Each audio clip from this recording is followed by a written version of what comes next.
Cette question. Alors, première question, monsieur le coordonnateur technique du PNCR UNFPA. L'UNFPA a été associé à cette étude quand je la faisais. Je ne suis pas entré dans la méthodologie. L'étude, elle était prospective.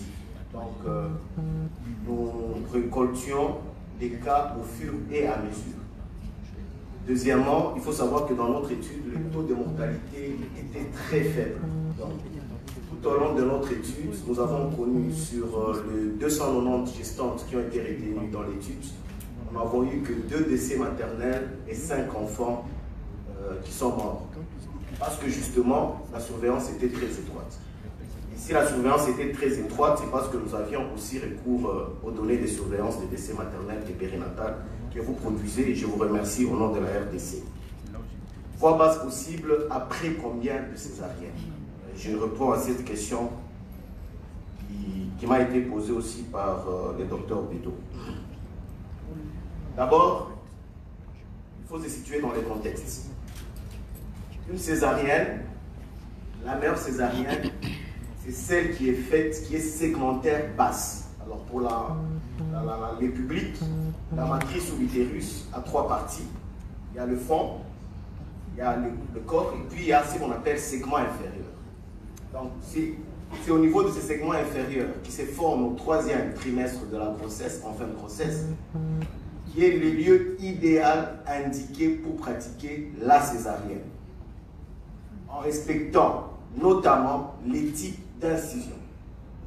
Donc, une césarienne, tant qu'elle est faite dans des conditions idoines, conditions techniques idoines, à l'endroit approprié, par une main qualifiée, nous ne pouvons pas nous inquiéter de la suite. Nous pouvons donc nous assurer de faire autant de césariennes sur cette gestante lorsqu'elle se présentera devant nous. Parce que tenez qu'après cet accouchement par césarienne, il y a d'autres notions que nous devons respecter, notamment celles liées à l'espace intergénésique. Vous savez, vous et moi, que la cicatrisation de première intention, nous l'avons dans les 2 mois. Il faudra attendre celle de secondes intentions dans les 6 mois. Nous n'avons pas dans notre milieu tout ce qu'il faut pour vérifier de la solidité de la cicatrisation de deuxième intention. La seule chose que nous faisons, nous recommandons l'espacement des naissances. Et nous recommandons dans notre ouvrage, vous allez le lire, lorsque ces espacements des naissances sont au moins de 2 ans, nous pouvons autoriser autant de césariennes qu'il le faut. Merci beaucoup à mon maître et très cher aîné, professeur Yanga. Je manque de mots. Je préfère ici réitérer ma promesse que je vous ai faite lors du dernier congrès des gynécologues obstétriciens. Nous allons vous honorer vivants.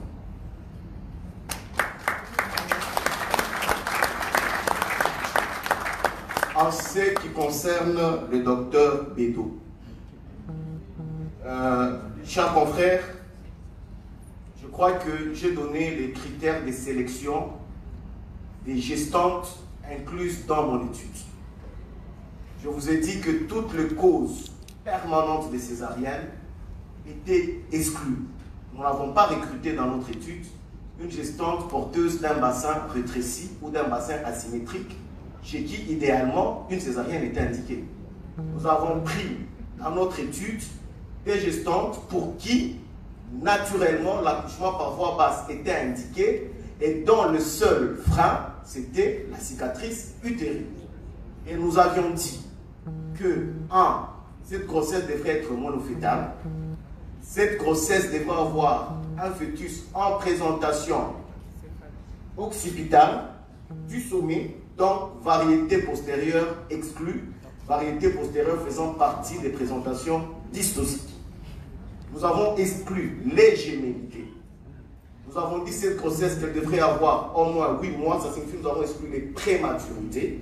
Et nous avons mis un élément de contrôle qui était au-delà de la date déclarée des dernières règles. Nous avons exigé que la patiente nous amène une échographie réalisée avant 14 semaines d'aménorrhée, qui est l'échographie la plus fiable en termes de datation de grossesse. Je crois avoir rencontré vos préoccupations. Alors, la hauteur utérine. La hauteur utérine, vous êtes entré dans les diagnostics différentiels des hauteurs utérines sur distendu. Vous Vous avez parlé de la macrosomie, vous avez parlé des hytramnios, vous avez oublié les grossesses multiples, j'ajoute cela à vous. Vous devrez savoir que la hauteur utérine est une variable proxy. Non seulement qu'elle est proxy, qu'elle est anténatale, et qu'en plus, elle est opérateur dépendante. Lorsque nous disons que la grossesse elle est monofœtale, qu'elle a 34 semaines d'aménorrhée, et qu'il y a des échographies que nous surveillons, ça signifie que nous excluons tous les autres biais qui peuvent influer négativement sur la grossesse utérine.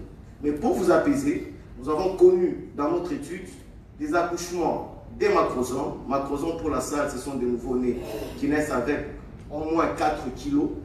Nous en avons eu avec des succès des épreuves utérines. Alors, je pense que Madame Comdé nous interpelle plus à la sensibilisation. Vous êtes vous-même personnel soignant, donc la flèche retour vous est retournée.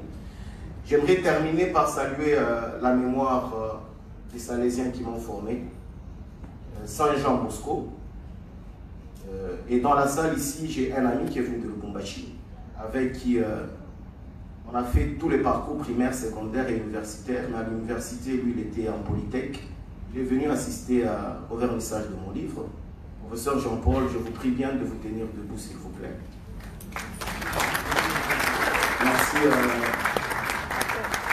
Il est professeur en Polytechnique et c'est le premier ingénieur électronicien que l'université de Lubumbashi a produit. Voilà. Le prix du livre à 100 $ aujourd'hui, c'est parce que c'est le vernissage. On met un coût toujours un peu plus élevé. Mais vous savez l'acheter en ligne sur MacBook à 54 €. Mais ici, il sera vendu dans différentes librairies à 90 $. Parce que pour l'amener ici, il nous coûte à peu près 86 $. Merci beaucoup, je vous remercie. Merci, professeur Dr Félix Momat-Kitenge.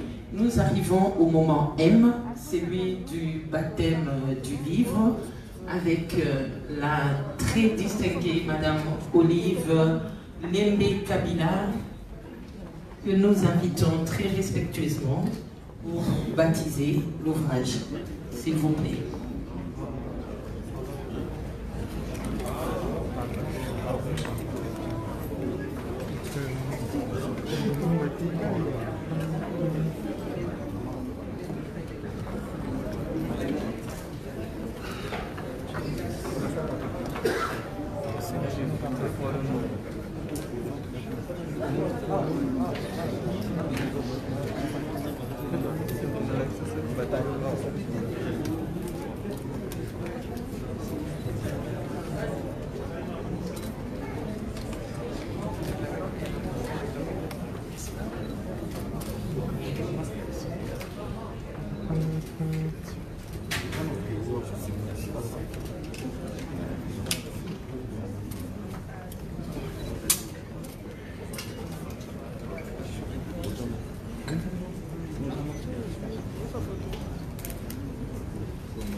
D'abord, adresser mes chaleureuses salutations à tous les participants à cette cérémonie au nom de Jésus-Christ. Alors, pour ces sujets d'une si haute portée, d'une très très grande importance, je ne pouvais hésiter un seul moment de les soutenir pour le bien-être particulièrement de nos familles congolaises et de toutes les familles dans toute l'humanité. Alors, l'accouchement par la voie naturelle après une césarienne antérieure, c'est possible, comme nous l'assure le professeur, Excellence, Monsieur le vice-ministre Félix Momant. Lorsque l'auteur, Son Excellence Monsieur Félix Momant, m'a demandé d'être la marraine, je n'ai pas hésité un seul instant, car le contenu du livre rejoint mon combat pour une maternité sans risque. Je te baptise donc aujourd'hui en souhaitant que la grâce divine ouvre les portes des grandes librairies et bibliothèques afin que tu embrasses les lecteurs concernés, en particulier et de tous les horizons. Va plus loin et redonne de l'espoir aux femmes césarisées qu'il y a possibilité, avec assurance, de donner la vie par la voie naturelle. Avant, j'ai terminé le baptême. Si on peut applaudir les livres.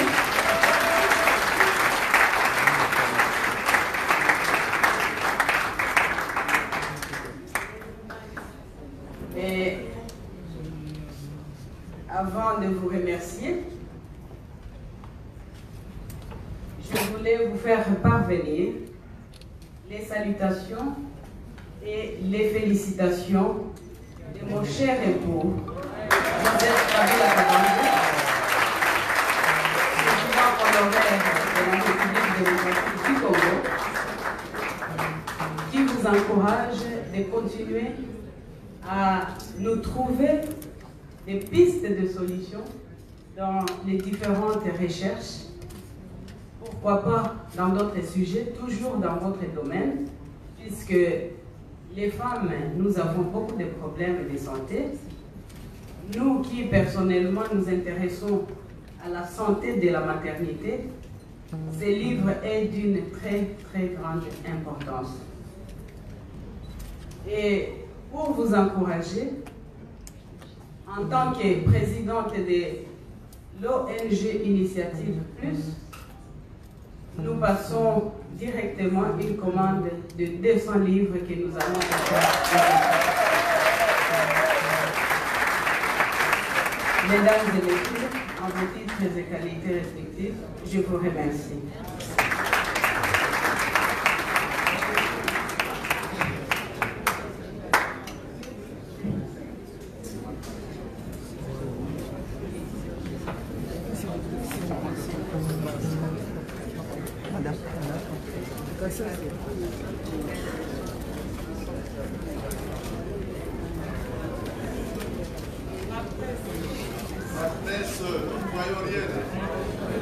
Chers journalistes, permettez à l'assistance de voir ce qui se passe devant, s'il vous plaît.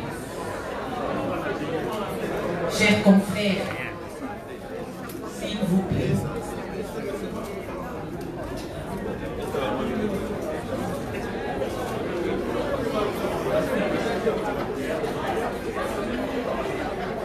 Est-ce qu'on peut soulever le cadeau pour permettre à l'assistance de voir, parce que le journaliste est fond au sac?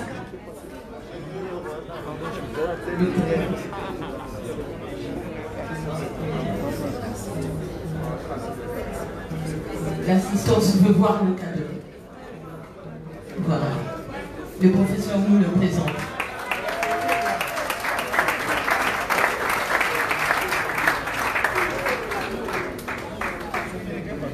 Merci. En principe, on devrait atterrir, mais il y a Ayfen Momat qui a prévu une surprise pour son père. Nous allons la découvrir ensemble.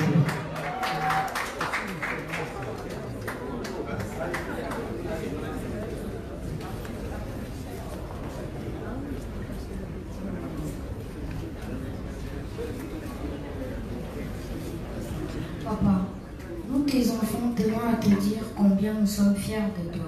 Tu es un papa formidable. Tu n'abandonnes pas. Tu recherches toujours le meilleur.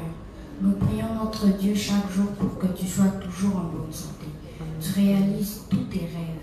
Tu restes sur le chemin que tu nous montres parce que nous suivrons tes pas. Surtout, transmets-nous ton intelligence et ton amour pour la science et la nation afin que nous fassions plus que toi. Félicitations, papa. Nous t'aimons.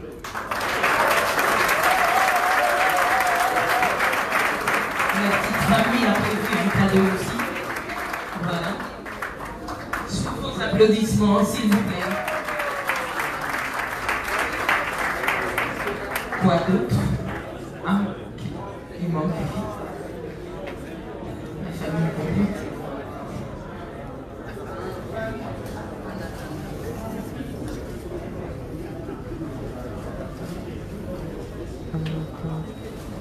Toutes nos félicitations. Sous vos applaudissements, s'il vous plaît.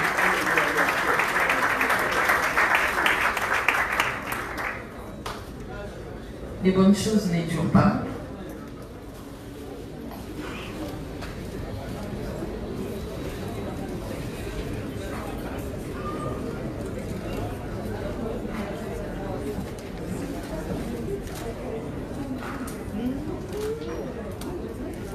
Madame, une photo de famille. Une photo d'ensemble.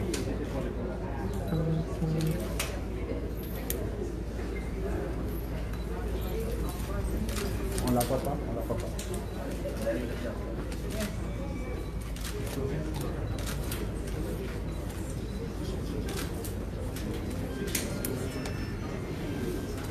Le marché du livre est déjà